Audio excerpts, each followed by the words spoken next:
ಪಾಲಕ್ ಸೊಪ್ಪು ತಂದಿದ್ದೆ ಮಾರ್ಕೆಟಿಂದ. ಪಾಲಕ್ ಸೊಪ್ಪು ತಂದ್ರೆ ನಾನು ಜಾಸ್ತಿ ಮಾಡೋದು ಪಾಲಕ್ ದಾಲ್. ಅನ್ನ, ಚಪಾತಿ, ರೊಟ್ಟಿ ಎಲ್ಲದಕ್ಕೂ ಬೆಸ್ಟ್ ಕಾಂಬಿನೇಷನ್ ಇದೆ. ಪಾಲಕ್ ಸೊಪ್ಪು ತೊಳೆದು ಹೆಚ್ಚಿಟ್ಕೊಂಡೇನಿ.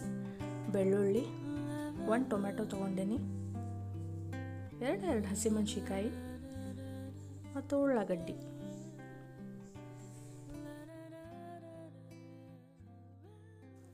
ನನ್ನ ಹತ್ರ ಫ್ರೋಝನ್ ಬಟಾಣಿ ಇದ್ದು, ಹಿಂಗಾಗಿ ನಾನು ಒಗ್ಗರಣೆ ಹಾಕೋತೀನಿ. ನಿಮ್ಮ ಹತ್ರ ಒಣ ಬಟಾಣಿ ಇದ್ದರೆ ಹಿಂದಿನ ದಿನ ನೆನೆ ಇಟ್ಟು ಬ್ಯಾಳಿ ಜೊತೆ ಬೇಯಲಿಕ್ಕೆ ಹಾಕ್ಕೊಡ್ರಿ.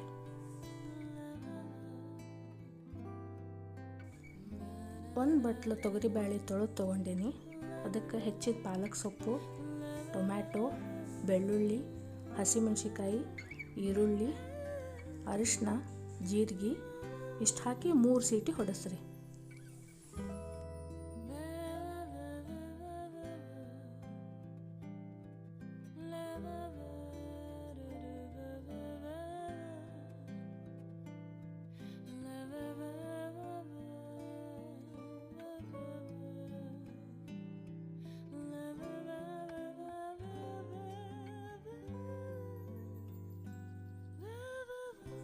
ಬ್ಯಾಳಿ ಬೆಂದದ, ಈಗ ಒಂದು ಒಗ್ಗರಣೆ ಹಾಕೋಣ.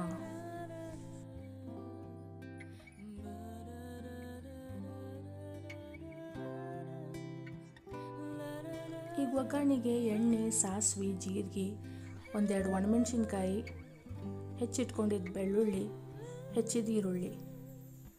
ನಾ ಏನು ಫ್ರೋಝನ್ ಬಟಾಣಿ ಇಟ್ಕೊಂಡಿದ್ನಲ್ಲ ಅದನ್ನು ಈಗ ಒಗ್ಗರಣೆ ಹಾಕೋತೀನಿ.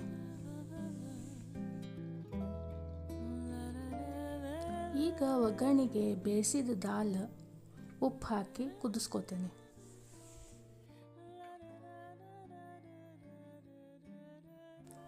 ನಿಮ್ಗೆ ರೆಸ್ಟೋರೆಂಟ್ ಸ್ಟೈಲ್ ಕ್ರೀಮಿ ಟೆಕ್ಸ್ಚರ್ ಬೇಕಂತ ದಾಲ್ ಗೋಡಂಬಿ ರುಬ್ಬಿ ಹಾಕ್ಕೋಬೇಕು. ನಾ ಇಲ್ಲೊಂದು 4-5 ಗೋಡಂಬಿ ತೊಗೊಂಡೇನಿ. ಸ್ವಲ್ಪ ಹಾಲು ಹಾಕಿ ಅದನ್ನ ರುಬ್ಬಿ ದಾಲಿಗೆ ಹಾಕಿ ಕುದಿಸ್ರಿ. ಇದರಿಂದ ದಾಲ್ ಟೇಸ್ಟಿನೂ ಆಗ್ತದೆ, ಕ್ರೀಮಿ ಟೆಕ್ಸ್ಚರು ಬರ್ತದೆ, ರೆಸ್ಟೋರೆಂಟ್ ಸ್ಟೈಲ್ ಆದಂಗೂ ಆಗ್ತದೆ.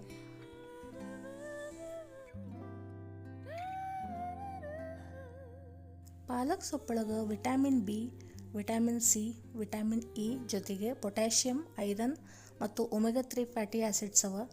ಇದು ನಮ್ಮ ಕೂದಲಿಗೆ, ತ್ವಚೆಗೆ ಭಾಳ ಒಳ್ಳೆಯದು.